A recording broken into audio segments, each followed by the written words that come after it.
오늘의 말씀은 이사야 22장의 말씀입니다.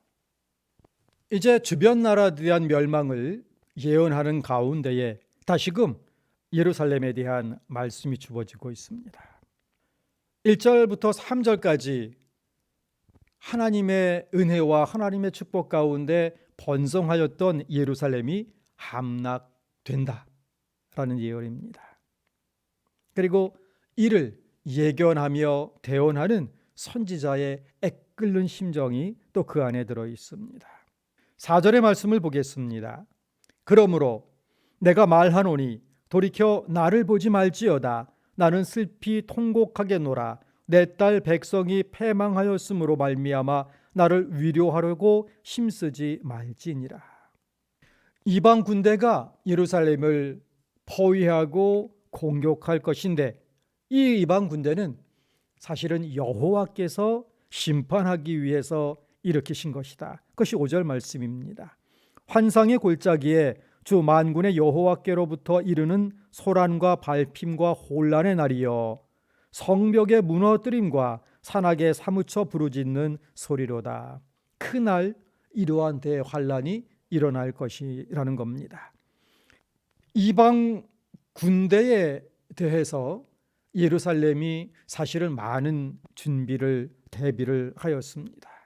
그리고 앞으로도 할 것을 예언하고 있습니다. 그런데 전적으로 하나님께 의지하면서 세상 부패로부터 죄악으로부터 돌이켜서 하나님 앞에 성결한 백성으로 서서 하나님의 보호하심을 간구해야 하는데 하나님을 떠난 채로 하나님을 찾지 않는 채로 인간적인 방법을 계속 추구할 것이다 하는 거지요. 하나님께서는 이스라엘을 회개시키기 위해 이방 군대를 사용하실 것인데 이스라엘은 하나님에 대한 믿음 대신 계속해서 하나님과 반대로 가는 인간적인 방법에 더 매달리게 된다 하는 겁니다. 11절의 말씀, 너희가 또 옛 모세물을 위하여 두 성벽 사이에 저수지를 만들었느니라. 그러나 너희가 이를 행하신 일을 앙망하지 아니하였고 이 일을 옛적부터 경영하신 일을 공경하지 아니하였느니라. 이 두 성벽 사이에 만든 저수지는 두고두고 기념물로 칭송받고 있기도 합니다. 그럼에도 불구하고 하나님을 절대로 의지하고 하나님을 앙망하는 방법이 아니었던 것이고 자신들의 인간적인 지혜와 지략을 의지하였던 그 사례로 여기에 예언하고 있는 것입니다. 이제 한 발 더 나아가서 회개의 예언조차 거부하는 것입니다. 회개하고 돌아오라, 그리하면 살리라 하지만 그마저 거부하는 것입니다. 12절의 말씀, 그 날에 주 만군의 여호와께서 명령하사 통곡하며 애곡하며 머리털을 뜯으며 굵은 배를 띠라 하셨거늘. 이스라엘 사람들이 어떠한 반응을 보일 것인가? 멸망의 날은 내일이니 살아있는 오늘 마음껏 즐겨보자, 이 자세로 나가는 것입니다. 바로 오늘 이 시대의 세속의 문화와 같은 모습입니다. 13절, 너희가 기뻐하며 즐거워하여 소를 죽이고 양을 잡아 고기를 먹고 포도주를 마시면서 내일 죽으리니 먹고 마시자 하는도다. 하나님께서 이런 예루살렘을, 이런 이스라엘을 철저하게 징계하실 것이다 하는 것입니다. 14절의 말씀입니다. 만군의 여호와께서 친히 내 귀에 들려 이르시되 진실로 이 죄악은 너희가 죽기까지 용서하지 못하리라 하셨느니라. 주 만군의 여호와의 말씀이니라. 22장 전체는 예루살렘에 일어날 하나님의 심판, 먼 미래에 일어날 일입니다. 그런데 이 말씀의 시제가 완료형으로 되어 있습니다. 반드시 이루어진다 하는 것을 강조하는 문체인 것입니다. 타락한 유다에 대한 심판 예언은 이미 1장부터 5장에 충분히 기록되어 있습니다. 그럼에도 불구하고 주변 나라들에 대한 심판을 일일이 열거하는 중에 예루살렘에 대한 심판이 다시금 이곳에 강조되고 있습니다. 그 이유가 있습니다. 첫 번째, 심판의 경고에도 불구하고, 회개하라는 촉구에도 불구하고 회개하지 않고 그 길을 계속 가고 있기에 하나님께서 기회를 더 주시는 겁니다. 두 번째, 이제 이방 나라들에 대한 심판이 계속 예언되고 있으니 우리는 괜찮겠지, 안심하지 말라 하는 것입니다. 회개하지 않으면 이방 나라들뿐만 아니라 너희도 심판 앞에 서게 되고 심판을 당하여 멸망하게 된다 하는 것입니다. 그러므로 하나님의 백성은 늘 하나님 앞에 경건하게 서야 하는 것입니다. 빌립보서 2장 12절이 그런 뜻입니다. 그러므로 나의 사랑하는 자들아, 너희가 나 있을 때뿐 아니라 더욱 지금 나 없을 때에도 항상 복종하여 두렵고 떨림으로 너희 구원을 이루라 하는 것입니다. 오늘 말씀을 통해서 영적 교훈을 찾아봅니다. 첫 번째, 하나님의 사람은 위기의 때에 하나님을 먼저 바라보아야 한다 하는 것입니다. 다른 그 어떤 것보다 먼저 하나님을 찾아야 하는 것이죠. 사실 이 예루살렘은 굉장한 이점을 가지고 있는 도시입니다. 아주 높은 산 위에 있고요. 주변에 높은 산들이 둘러싸고 있어서 이방의 군대가 공격하기 굉장히 어렵습니다. 사실은 난공불락의 요새라고 표현할 수 있을 정도로 안심할 수 있는 곳이었죠. 그래서 사실은 안심했던 것입니다. 하나님을 믿기에 안심한다기보다는 지형적인 지리적인 이점 때문에 안심했던 것이 더 크다 할 수 있겠습니다. 예루살렘이 포위당하자 이 공성전 그 안에 딱 있으면서 버텨나갑니다.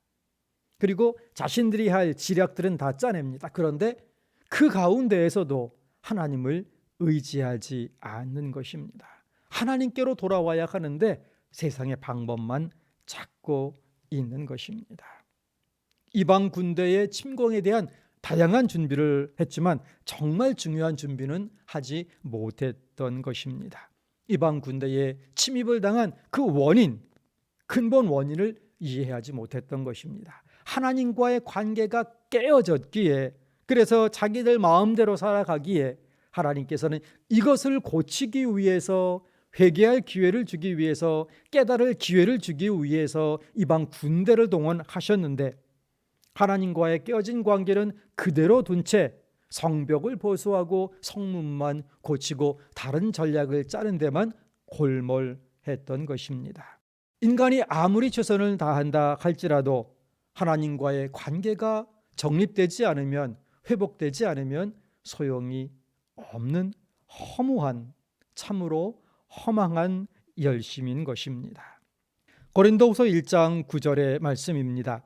우리는 우리 자신이 사형 선고를 받은 줄 알았으니 이는 우리로 자기를 의지하지 말고 오직 죽은 자를 다시 살리시는 하나님만 의지하게 하심이라. 죽을 죄인임을, 이미 죽었던 죄인임을 늘 기억하면서 자기를 의지하지 말고, 사람을 의지하지 말고, 인간 세상의 어떤 것을 의지하지 말고 오직 하나님만 의지하며 살아가라. 이 깨달음을 주기 위하여 이 환난을 주시는데도 불구하고 하나님과의 깨어진 관계는 그대로 내팽겨둔 채로 자기 살 길 찾아 나갔던 것이 바로 이사야 시대의 모습이었던 것입니다. 이제 신약의 시대에 우리 교회를 통하여서 하나님께서 주시는 말씀입니다. 자기를 의지하지 말고 오직 죽은 자를 다시 살리시는 하나님만 의지하라 하시는 것입니다. 오늘 우리의 삶, 오직 하나님만 의지하는 삶 될 수 있기를 간절히 소원합니다. 오늘 말씀 가운데 또 한 가지 생각해 보아야 할 것이 있습니다. 회개를 거부하는 자에게는 미래도 없고 회개를 거부하는 자에게는 소망도 없다 하는 것입니다. 하나님께서는 선지자 이사야를 통하여 회개를 촉구하셨습니다. 회개하지 않으면 멸망할 것이다 하셨습니다. 그러나 사람들은 이 경고를 그냥 흘려 넘겼죠. 이사야는 단호하게 전합니다. 14절의 말씀, 만군의 여호와께서 친히 내 귀에 들려 이르시되 진실로 이 죄악은 너희가 죽기까지 용서하지 못하리라 하셨느니라. 만군의 여호와의 말씀이니라. 이 죄악은 너희가 죽기까지 용서하지 못하리라. 회개하고 돌아오면 용서할 터인데 회개하지 않으니 죽기까지 용서하지 못하리라 하는 것입니다.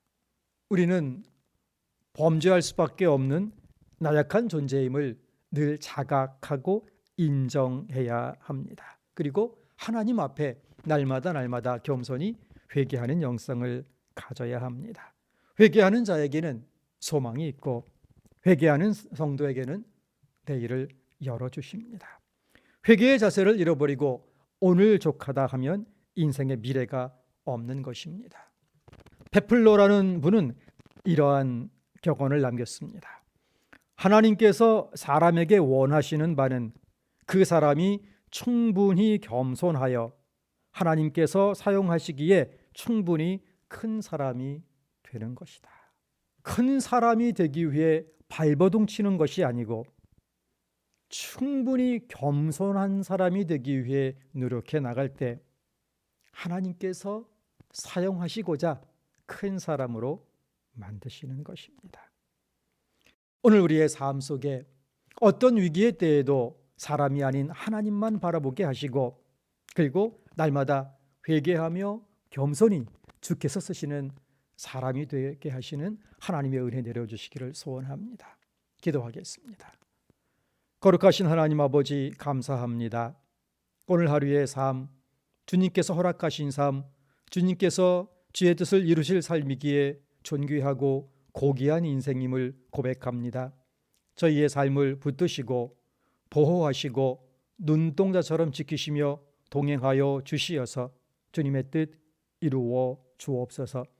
저희의 생이 세상 의지하지 아니하고 하나님만 바라보게 하시고 내가 이루었다 하지 않게 하시고 죄님을 늘 기억하고 자각하고 자복하며 회개하는 가운데 주께서 쓰시고자 하시는 대로 쓰시는 우리의 삶, 오늘 하루의 삶 되게 하여 주옵소서.